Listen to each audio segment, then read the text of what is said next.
Was it really hard for you to get out of statism, this belief we call in government, in the fact that, oh, we need government to provide these services? Was it really hard for you to get out of that? Like, how long did it take? Because for me, it took some time. I had to ask myself questions. If I had your animations earlier on, I probably would have snapped out of it even quicker. But I had Larkin Rose's 5 questions. High Impact Flicks, he made a video on 7 questions, and those really stuck with me because I kept asking myself those questions. And then over time, I found videos like yours, and that just really helped encapsulate them. So, yeah. Yeah, it definitely was very hard. I'd say I had the advantage of being quite apolitical up until 2007. So I wasn't like in my youth, like a political activist type. So I didn't really have any kind of existing ideological commitments. I was just your typical statist, the product of a public schooling system. So I believed what everyone else believed.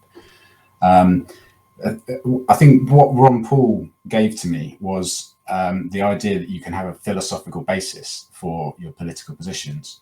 I think up until that point, when I'd seen politicians, on TV, they all just kind of seem to be making up as they go along. There's no kind of consistency. They're saying what people want to hear, and there was no kind of system to it, and this is what made politics not appeal to me, I think, because I'm quite a systematic thinker. And seeing all these people just sort of coming up with policy on the fly, kind of ad hoc, with no consistency to it, turned me away.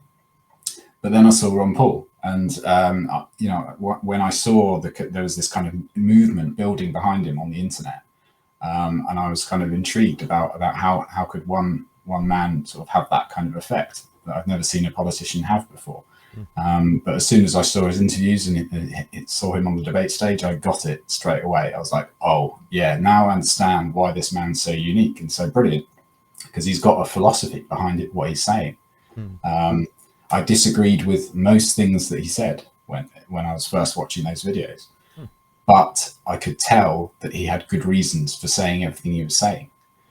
So like, for example, healthcare, like as a standard Brit, I was very pro kind of government healthcare system. I was like, you crazy Americans with your free market system, you're insane. And I was listening to Ron Paul, and he was saying, we should have less government in healthcare. And I was like, what? Less government in healthcare? That's not the way to go. But I could tell there was reasons why he was saying that, and he named names. He said, I think, Ludwig von Mises and Friedrich Hayek. He was talking about his the academics that had inspired him. And I thought, well, I need to go and read these guys. I need to go and read what they're saying. So I did that. I read Economics in One Lesson by Henry Hazlitt, which is very good, and The Road to Serfdom by Friedrich Hayek. Those two together I was reading, and I kind of suddenly come to the realization that I'd been all wrong about politics, and collectivism is not the right way of thinking about things. You need to think in terms of individualism, think of like individual rights, rather than thinking of the world as a war between groups, which is how sort of collectivists think. So then when I kind of understood the right way of thinking about things politically, and I started learning economics, I suddenly realized, oh yeah, Ron Paul is right about all these things that I thought he was wrong about. Of course he's right. We need free market healthcare. Of course I was wrong to think only the police should have guns, which is what I used to think before. And it's just, I now see the arguments. So I think probably from the time I first saw Ron Paul to the time when I was kind of calling myself a small government libertarian, probably only about 6 months. It didn't take me that long. It was the ethical argument that got me first, though.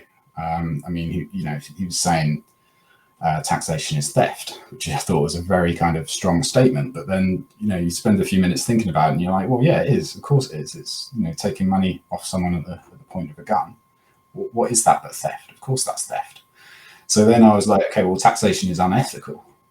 And I was kind of really driven to kind of, right, we need less taxes, we need less government, from a kind of ethical point of view, because it's just wrong the way things are being done at the moment.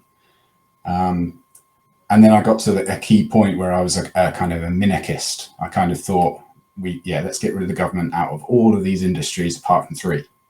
We need the government for courts, police, and military. That was the kind of my minarchist position, and that's where I got to with sort of Ron Paul and Friedrich Hayek, that line of thinking. And then there was a whole stage after that when I got from the small state libertarian to libertarian anarchist, which was probably about a year. And that was mostly grappling with law and how you can have polycentric legal systems and have the lack of a monopoly, and how that could work. So it really was, it was the ethics that drove me, but it was the economics that pushed me over the line, I think is how I would say it. Yeah, because then you saw it like in action, like this is how it will work, because so many people like make all these justifications like, hey, well, if we don't have this, what about this? If we don't have this, it's a necessary evil, people say. I'm like, interesting, a necessary evil. And I just really run through these people's thoughts like, are you sure? Necessary evil. I mean, it's like we can say the same thing about the chattel slavery that occurred for over 4,000, 5,000 years, and everybody was okay with it, thought it was natural and normal to society, and, you know, everybody thought it was necessary for the economy. And then all of a sudden it's like, wait, we don't need it, and cotton production's even better. It's like, what?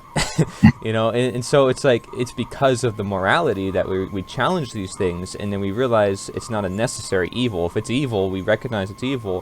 Why don't we find solutions? Especially now we have technology and way more innovation than ever, and what freedom allows us to have is more innovation than ever. I think it's incredible. So